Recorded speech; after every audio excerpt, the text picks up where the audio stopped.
El 16 de junio, Capcom anunció mediante un comunicado de prensa que las acciones de la compañía podrán ser adquiridas por cualquier empresa o persona con el dinero suficiente para obtener una porción mayoritaria de la organización fundada en 1983.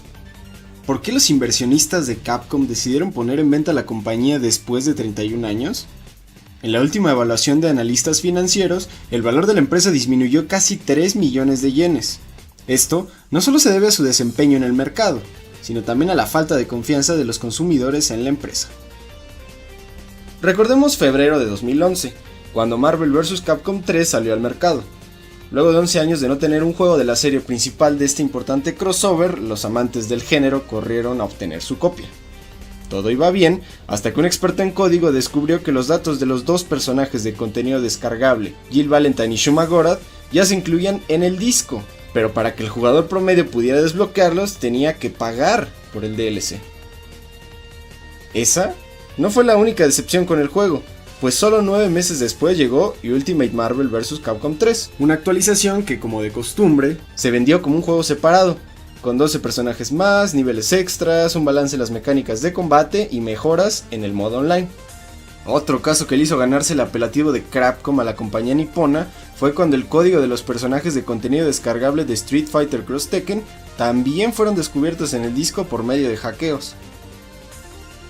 Sin embargo, la crisis que padece Capcom se debe también a los esquemas de desarrollo que ha seguido desde hace unos años, pues la rigidez en el proceso creativo provocó que personalidades como Keiji Inafune, Shinji Mikami y Hideki Kamiya dejaran la empresa. El caso de Keiji Inafune es célebre por lo mal que terminaron las cosas entre el diseñador de Mega Man y la empresa. La primera fricción sucedió cuando en 2001 la compañía decidió lanzar Mega Man X6 sin su consentimiento, una nueva entrega de la serie que Inafune había decidido terminar con Mega Man X5, cuyo final da pie a la saga Mega Man Zero para Game Boy Advance. A pesar del malentendido, Inafune trabajó en otras series emblemáticas como Onimusha y Dead Rising, hasta que en abril de 2010 fue ascendido a líder global de producción, puesto que dejó 6 meses después, con lo que terminó su relación laboral de 23 años con Capcom. Según un post en su blog, llegó al punto más alto en el desarrollo de software, por lo que era el momento de abandonar la compañía. En diciembre del 2010 fundó Concept, estudio independiente que desarrolló Yaiba Ninja Gaiden Z y que actualmente trabaja en Mighty No. 9, cuyo protagonista, según Inafune, le patearía el trasero a Mega Man. Shinji Mikami es otro talento cuya ausencia de Capcom es bastante notoria. Cuando era niño, soñaba con convertirse en piloto de la Fórmula 1 y no jugaba videojuegos, pero terminó creando la serie Resident Evil, referencia obligada para los amantes de los zombies y el survival horror, inspirado en las películas de George A. Romero. También colaboró en la producción de Beautiful Joe, Devil May Cry y Ace Attorney, la saga de novelas interactivas protagonizada por abogados.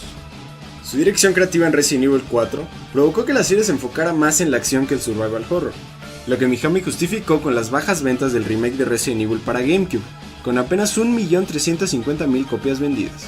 En una entrevista para Eurogamer en 2013, explicó que el problema del género survival son las secuelas, pues, a medida que una saga de juegos de terror avanza, empiezas a saber dónde estarán los enemigos.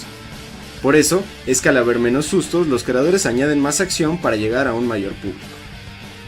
En un principio, Shinji Mikami encargó a un tal Hideki Kamiya la creación de Resident Evil 4, quien optó por hacer un juego con tantos elementos de acción que se convirtió en el primer Devil May Cry. El último proyecto que Shinji Mikami trabajó con Capcom fue God Hand, un título de acción exclusivo para PlayStation 2 desarrollado por el extinto Clover Studio, tiempo durante el cual fundó Tango Gameworks, que fue adquirido por la empresa ZeniMax Media, dueña de Bethesda, los creadores de The Elder Scrolls. Actualmente, trabaja en The Evil Within, juego en el que su libertad creativa le permite volver a las raíces del survival horror.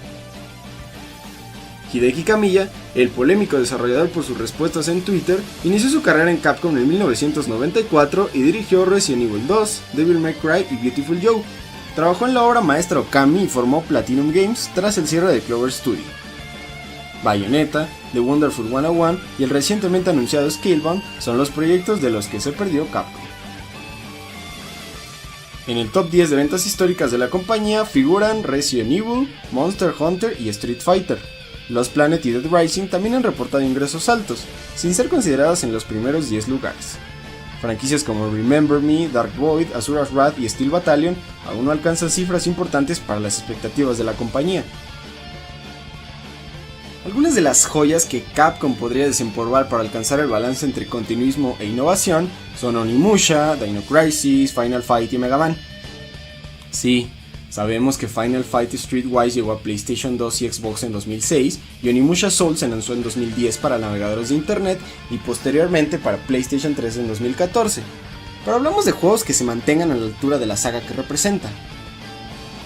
Y no nos hagan hablar de Street Fighter Cross Mega Man, un tributo interesante creado por Siu Sung-hui, un fan de Singapur, a quien Capcom compró el título para lanzarlo como descarga gratuita para PC, como festejo por los 25 años del Bombardero Azul.